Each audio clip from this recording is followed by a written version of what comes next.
रत्नागिरी येथील मध्यवर्ती बस स्थानकाचे रखडलेले काम आता महाराष्ट्र औद्योगिक विकास महामंडळामार्फत नेमणूक करण्यात आलेले मक्तेदार मेटेक निर्माण इन्फ्रास्ट्रक्चर प्रायव्हेट लिमिटेड यांच्याकडून फेब्रुवारी 2024 पासून सुरू करण्यात आले असून आजच्या घडीला हे काम प्रगतीपथावर असल्याचं दिसून येत असल्याने प्रवाशांच्या आशा पल्लवित झाल्या आहेत।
महाराष्ट्र राज्य परिवहन महामंडळाच्या वतीने सुमारे 6 वर्षांपूर्वी रत्नागिरी येथे हायटेक एसटी स्टँडच्या मध्यवर्ती बस स्थानकाच्या कामाला सुरुवात करण्यात आली होती। त्यामुळे 2 वर्षात हे काम पूर्ण होणे अपेक्षित होते, परंतु कोरोनाने दस्तक दिल्याने हे काम बंद पडले आणि ते पुढे 2 ते 3 वर्ष पूर्णपणे बंदच अवस्थेत पडून होते। अखेर पालकमंत्री उदय सामंत यांनी MIDC कडून निधी उपलब्ध करून देण्याचे आश्वासन दिले आणि ते आश्वासन पूर्णही केले। त्यामुळे पुनर्बांधणीचे काम आता वेगाने सुरू झाले असल्याचे प्रथमदर्शनी तरी दिसून येत आहे।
एसटी महामंडळाने सुरुवातीला जर का रत्नागिरी येथील हायटेक स्टेशनच्या कामाला समाधानकारक निधी उपलब्ध करून दिला असता तर ते काम वेळेवर पूर्ण झाले असते आणि या ठिकाणाहून प्रवासी वाहतूक सुरू झाली असती। परंतु सुदैवाने मात्र एसटी महामंडळ आणि राज्य शासनाच्या उदासीनतेचे मुळेच हे काम रखडले असं म्हटलं तर वावगं ठरणार नाही। हे काम वेळेत पूर्ण केले असते तर आज 10 कोटीचे काम 18 कोटीवर गेलं नसतं। त्यामुळे याला कोण जबाबदार आहे याची पण चौकशी झाली पाहिजे असं रत्नागिरीकरांमध्ये बोललं जात आहे।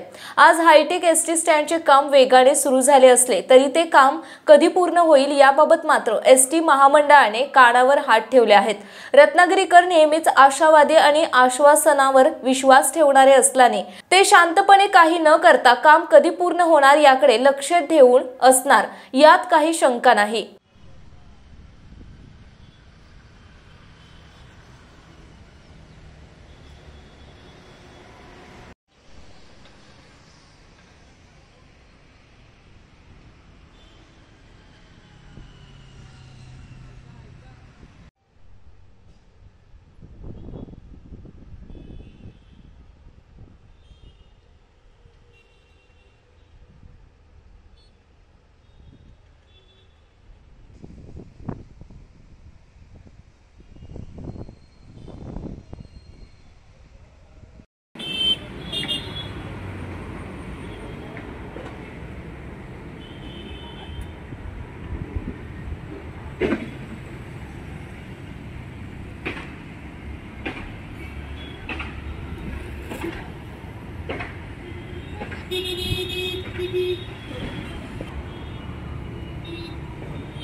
समंदर की गोद में पला है तू, अंगड़ाई लेते ही लहरें शुरू। आज यौवन की मस्ती छोड़, ले चलता हूं तुझे एक नए मोड़। आजा तुझे मां पुकारे, अब छेड़ देते हैं बीट से कुछ शरारत हंसी, गले लगा ले उसे ए फकीर, इंतजार कर रहा है तेरा तो, चल दे देते हैं उसे फसल की खूबसूरती तो। आजा तुझे माँ पुकारे अब, उन्हें भी देनी है एक नई पहचान। आजा तुझे माँ पुकारे अब। फिनोलेक्स पाइप्स पहुंचाए पानी को अपनी माँ के पास। महाराष्ट्रातील तसेच कोकणातील महत्त्वाच्या बातम्या पाहण्यासाठी कोकण 24 तास न्यूज चॅनलला YouTube वर सबस्क्राइब करा आणि बेल आयकॉन प्रेस करा।